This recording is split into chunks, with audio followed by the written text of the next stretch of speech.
You touched on the U.S.-China relationship, so let me push that a little. Now, the U.S.-China relationship seems to have stabilized slightly under President Trump and President Xi. Both presidents seem to want to make the relationship work for specific outcomes. Do you see this relationship holding for the next 3 years? And what issues can derail this fragile stability? Well, for the immediate future, maybe even 3 years, I think the desire not to incur a huge economic cost, whether it's rare earths, whether it's pharmaceuticals, whether it's electronics, will ensure that both sides do not wish to join issue and make a conflict. But in terms of the underlying issues between the two countries, I don't think that they have been addressed at all, nor are they easy to address, and they remain there and they're very difficult to solve. Because the fundamental thing is the US is a status quo power, China is growing, developing, and China says, well, I'm happy to live in this world. I accept this framework. But the US says, maybe today. But what happens when, in fact, your GDP exceeds mine by 20, 30%? Can I still be sure that that will be your position? And so the US wants to keep the Chinese, if not down, at least some distance below them. And that's a fundamental contradiction because to the Chinese, their right to develop is a red line. They have to be entitled to grow and to fulfill their full potential. So how do you reconcile that? And even if this administration doesn't want to join issue, the Congress, the US political security establishment, they see this as an existential issue. So I think the tensions will remain there. What can trigger it? You could have an incident. If you have an EP3 type incident, like happened with the second Bush administration in 1992, not 1992, in 2001. 2001, will it be so easy to solve as last time? It could easily happen over the South China Sea or somewhere else. You could have an issue where tensions grow, you don't go to war, but you actually have a friction.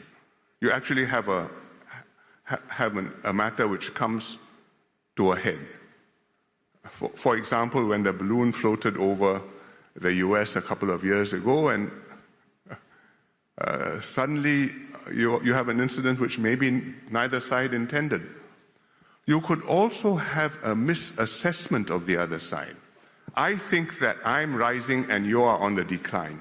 You think that I have a superior, or he thinks that the other party has an inferior system and I will outdo you and I can keep you down. And so history is on my side. Let's give history a shove. And I think that's going to be a problem because China is not a pushover. America is, for all its difficulties, is not going to disappear. And as Henry Kissinger often said, a war between the US and China cannot be won and must not be fought. But that's not something which is top of mind, I think, right now in the decision makers. Right. And so, there have been recently some stepped up military exercises around Taiwan due to the arms sales from the US to Taiwan. Where do you see cross-strait relations going? Well, we think that if there is trouble, cross-straits, that's trouble not just for the Taiwan and China, or the US and China, but for the whole region and for the world. And so we believe that it's important that there is peace in the Taiwan Strait, that we have had a one China policy which we've upheld for a very long time. We're against Taiwan independence. We're against unilateral changes to the status quo. The trouble is, in the real world, the status quo is never a static frozen thing. It's dynamic, it shifts. Countries adjust their position, other countries react. Then the other side reacts to the reactions. And you can have adjustments as the world changes, or you can have a spiral which can go in the wrong direction. And I think over the last few years, the shift has been towards tenser, more troubled relationships in the Taiwan Straits. And there have been actions on all sides, although all sides say that we are maintaining the status quo. So that's very troubling. I hope that we will be able to gradually calm things down. And there's some hope of that, because between the US and China, I think if the US wants to avoid a breach with China for now, well, they will also be careful not to allow Taiwan to upset that. And they have considerable influence in this matter.